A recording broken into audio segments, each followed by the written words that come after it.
everyone. So we will start our meeting with public forum.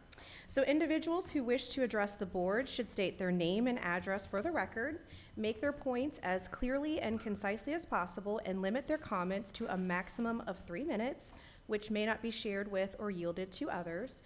All comments shall be directed to the Board of Township Trustees. Thank you in advance for your comments.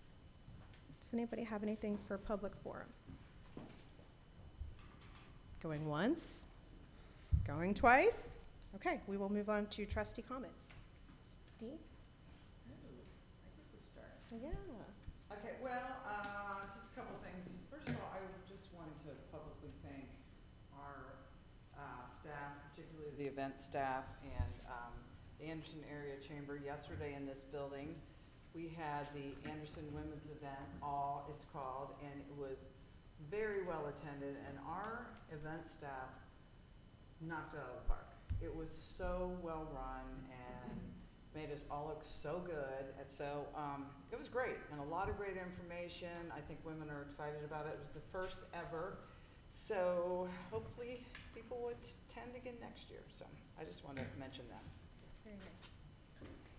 Josh? Happy New Year, and I would like to recognize our Public Works Department, who did a phenomenal job of cleaning up the snowstorm. I think, I talked to Shelley, and I think out of 17,000 or so households, we had maybe 30 calls of people that either had, some snow stuck outside their driveway, or we piled it up close to the mailbox or something. And most people were very respectful in their calls, although I also want to point out that we had a couple people who were just downright ridiculous in the things that they said, and I can't believe some of the words that came out of their mouth. So I just want to publicly, again, and I tried to do this on social media, which is obviously everyone's favorite form of news, but I wanted to just say, you guys, you killed it. I appreciate you letting me ride along. It's kind of an art form to watch these guys in motion, not only having to drive, but to plow and to salt and to maneuver around cars and mailboxes and everything. It really is, I think a lot of people take it for granted, and not just here, but everywhere. It's not just going out and plowing snow down the street. So, Eric, on behalf of your entire team, on behalf of our team to your team, thank you very much. Mm-hmm. Thanks. Thank you. Thank you. Yeah, that was part of my comment. And Eric, just to kind of put it in perspective here, there's 10 people with Eric that, you all work tirelessly. It never stopped. And I think that with weather, whenever we get more than 3 or 4 inches, we are always just shocked because we're just not used to a ton of snow. And it's a totally different experience for you and your crew. You did a beautiful job. I also want to thank you, Vicki, because whenever there's weather, anything going on, you kept us informed. You relayed to us residents' concerns, and we went through you and Eric, so I really appreciate you being available for the staff as well.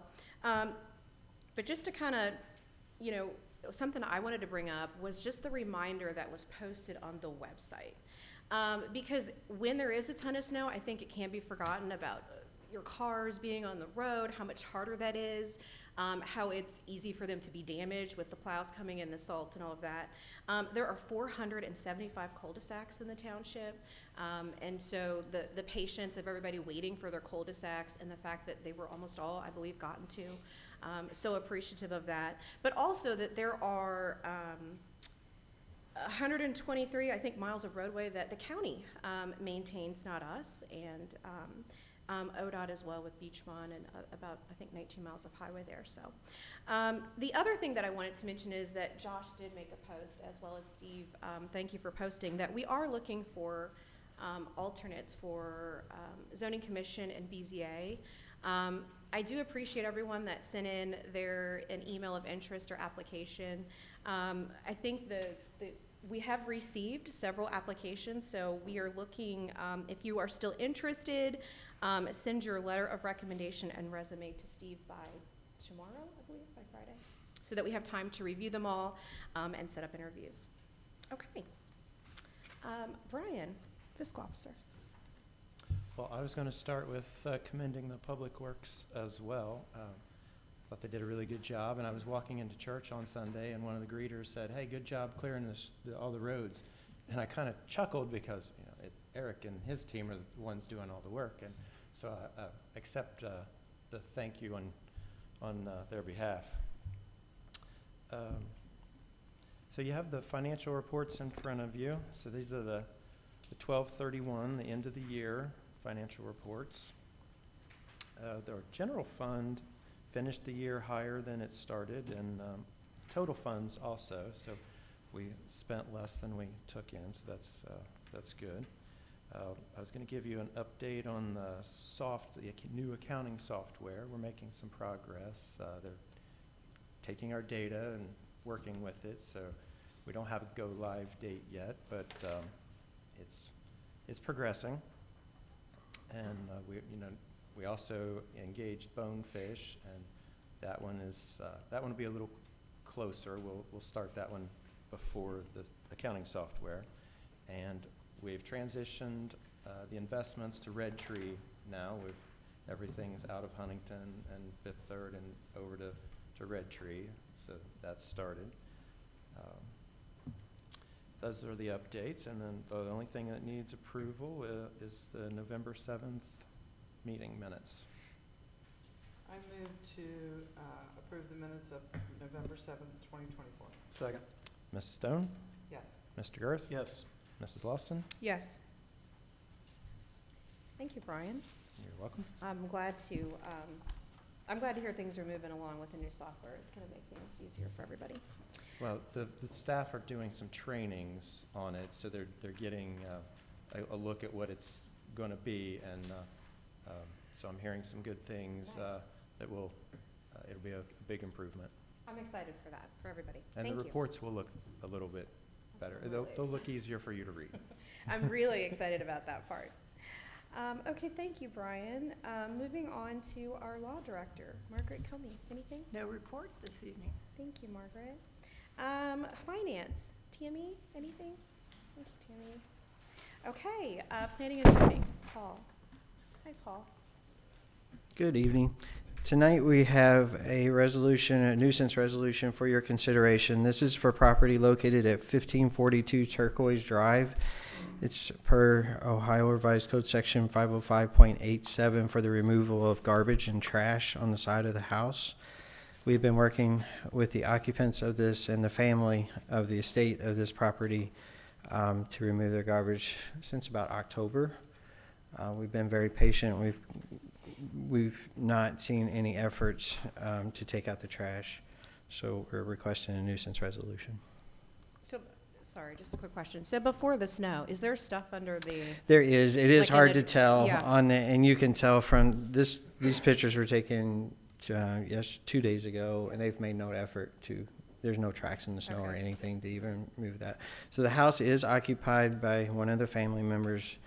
The owner of the house passed away about a year ago, so there has been some time to bring the property into compliance. So it's open garbage trash that's been on the side of the house. I move to adopt a resolution determining existence of a nuisance on land owned by Frederick C. Berland, John Paul Berland, and Carl T. Berland Jr. located at 1542 Turquoise Drive in Anderson Township, and providing for notice and remediation pursuant to ORC Section 505.87. Second. Mrs. Stone? Yes. Mr. Girth? Yes. Mrs. Lawston? Yes, Thank you. thank you. Okay, fire and rescue, Rick Martin.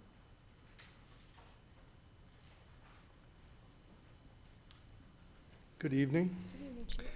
Tonight, the only thing we have is a celebratory event. I would like to ask Brian Carlson to step forward, but I'm also going to ask his wife Christina and children Isabella, Ethan, Ellie, Jackson, and Jameson to step forward as well. Yay. Come on up. Y'all get to come on. This is your minute in the spotlight. That's right. Okay, get in the front row. There you go. Okay. So the reason we're here tonight is to celebrate Brian Carlson, who's one of our battalion chiefs of our support division. his completion of the Executive Officer Program. So the Executive Officer, Fire Officer Program is the U.S. Fire Administration's and the National Fire Academy's pinnacle program. It's the top of the educational achievements for individuals that want to be chief officers. The course of studies are designed to develop leadership skills and enhance knowledge and abilities to better prepare fire executives and future fire executives for the challenges of their community and the differing challenges that we meet every day now, both EMS and fire. The Executive Fire Program is highly competitive. Brian is only one of 100 individuals that completed this nationwide in 2024.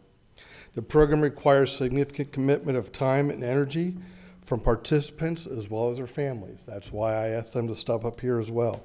The program takes 2 years, and it consists of 4 1 to 2 week in-house or residency classes at the National Fire Academy up in Maryland, Emmitsburg, Maryland. And the completion at the end of that of a research paper. And there's other papers they have to, every time they go to residency class, they take certain classes, they have to come back, apply it to the department they work for. They have to make, some recommendations to our staff or on how we're doing things. And then finally, they do a large paper. So Brian's paper was a qualitative study on the barriers to collaboration for fire protection in Hamilton County. And basically that is looking at joining jurisdictions to have bigger departments, less duplication of personnel, equipment, stations, things like that. So I brought him up here and is telling me tonight to be publicly recognized for this because this is not a small feat. This is a 2-year investment in time and money by the department, but especially him and his family, as he has to leave for 2 weeks at a time. And then when he comes back, he has to do those studies away from them as well. So I wanted to congratulate him, give him the recognition, and give him the opportunity to say whatever you might want to say. If you have anything to say.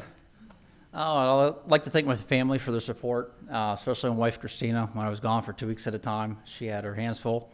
And also like to thank the department, the chief, and the board for the opportunity to achieve this.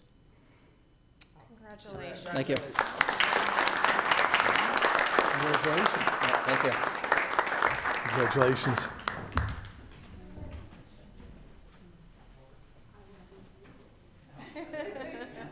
Me too. Two sets of twins. Beautiful family.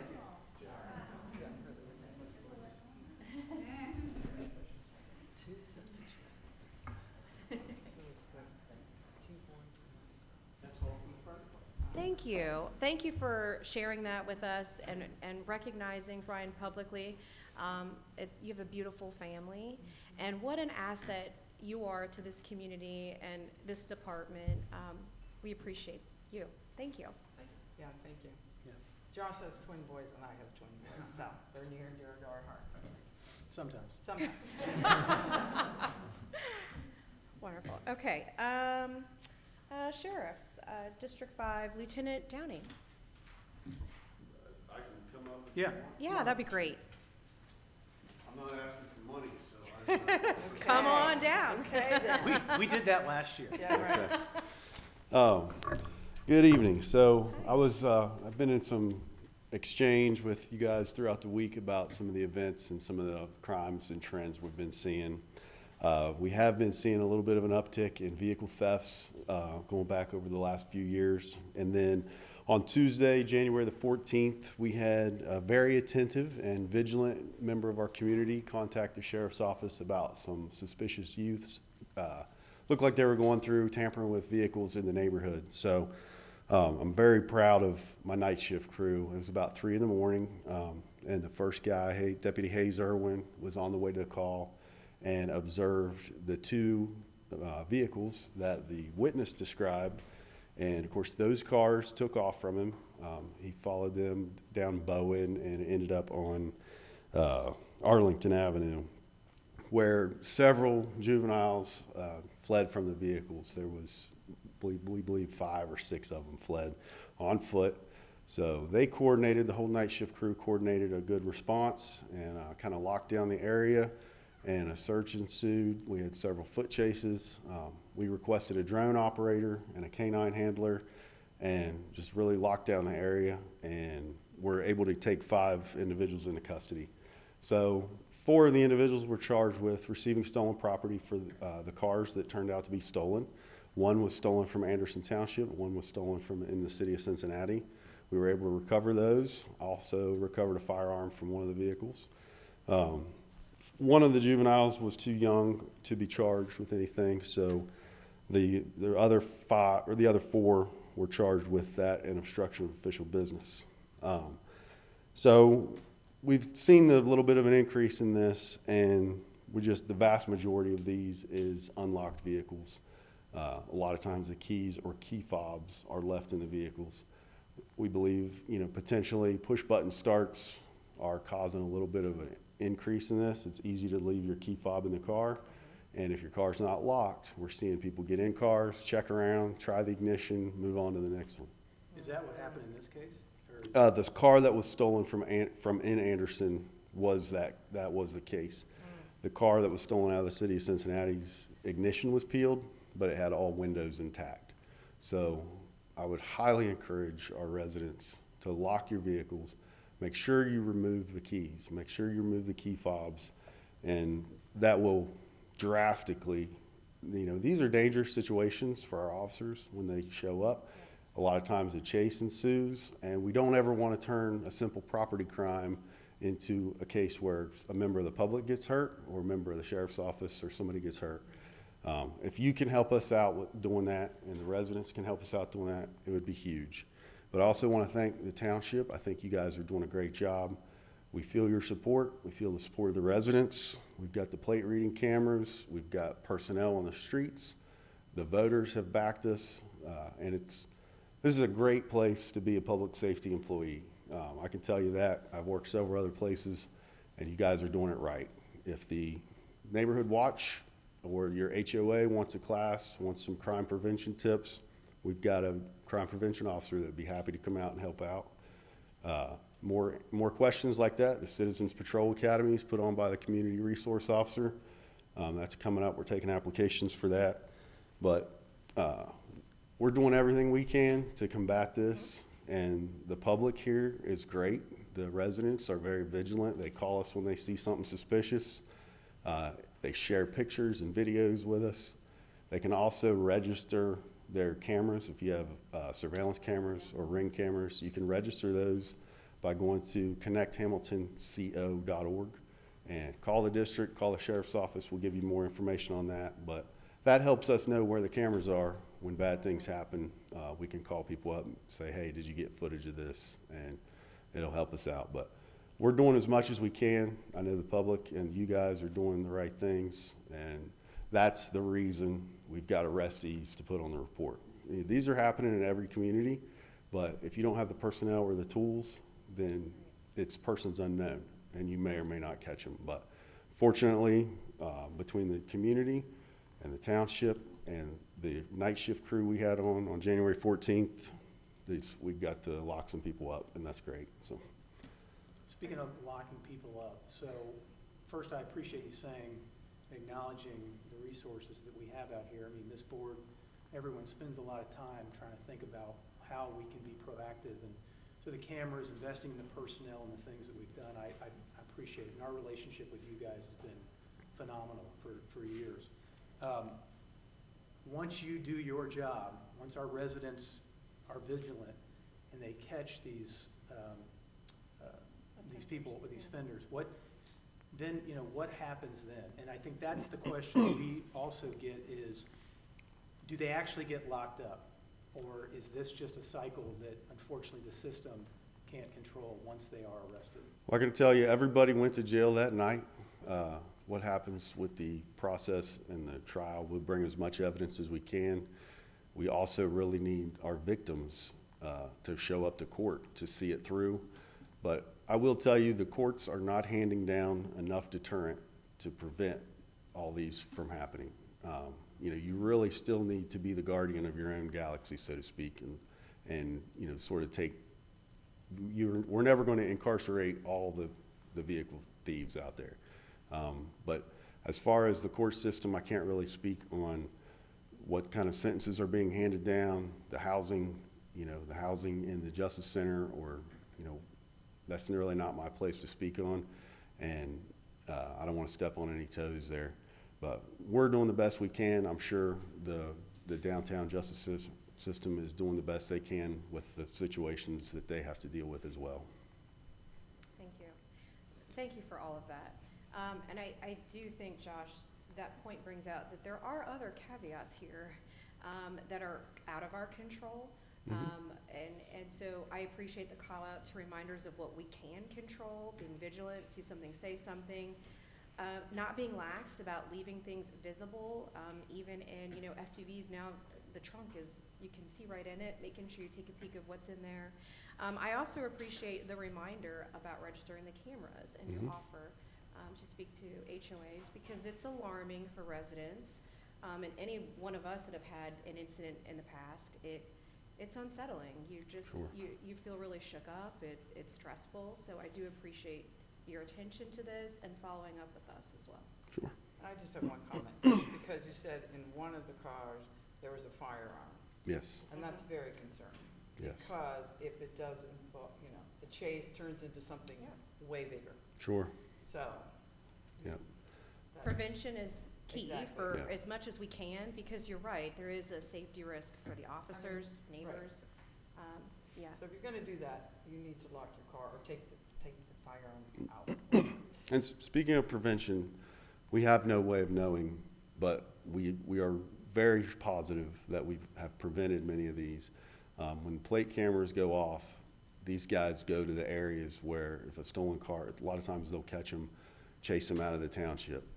We have some restrictive pursuit policies, but we catch a lot of them, and what we're doing is proactive and preventing that. And every time a police car drives down the street, just because we don't see somebody breaking into the car doesn't mean they don't see us and pick a different neighborhood. And that's really our goal, is we won't get the credit for the crimes we prevent. I can't remember the last time my phone rang at 7 o'clock in the morning and somebody said, "Hey, I left my car unlocked last night, but nobody broke in, thanks." So, but that's happening. Correct. Trust me, Yes. that's happening, and that's because of the township putting emphasis on public safety. And the residents doing what they need to do to have security lights and all the things that you can do. And so I'm sure we've prevented a lot of these. The numbers are better than they are in other communities. I'm positive of that. So So one other thing, Steve, do you have more information on the Citizens Patrol Academy? Because we talked about it earlier today. Yeah, we'll have it on the website tomorrow. Okay. That program starts in March, goes through the first week of June, a 13-week, once-a-week session. So I think Jacqueline said there's still spots available believe so, in that yeah. program as well. But there's a lot on our website for residents if they want That's a good resources. call-out. And Thank yeah. you. And just to confirm, so the plate cameras you're referring to are the flock cameras? Yes. Those are the ones that we invested in last Yep. year, correct? Yeah. And Yes, they're- and the county has invested in them as well, and we are in the process of discussing contract moving forward, and the sheriff has recommended some additional flock cameras that I will bring forward to the board. I think, Dave hit it on it, as far as asking our residents to help, as far as keeping things out of their vehicle, purses, we see wallets, we see weapons, laptops, things that are left on the front seat of a vehicle, the key fobs, with the windows down, the doors unlocked. And it is so important to remove those items to keep them secure. And we ask our residents to share that information on Facebook with their friends and family to help us spread that word, the importance of protecting your items. As Steve mentioned, we do have a lot of this information on our website, and opportunities for the public to contact us in the Sheriff's Department. We've worked together for more than 5 decades, very successfully, and hope to continue that for a long time to come. Thank you. Thank you Thank so you. much. Okay, Public Works. Eric, anything? Okay, thank Do you. you want any more accolades when I come up? And you did do a good job. Yeah, And I enjoyed my ride along. I'm next. It's good. Okay, Township Administrator, Vicki. Yes, we only have one item this evening, and that is, we discussed with the board the possibility of creating a trustee liaison to the Township Anderson Plan Implementation Committee. And based on board guidance, what we will be doing, that committee meets 4 times a year, meet quarterly. We will be advertising that as a special meeting of the Board of Township Trustees so that all 3 of our elected trustees may attend. These meetings are always open to the public, and we'll publish that schedule as well moving forward. So there is no action that we require from the board this evening.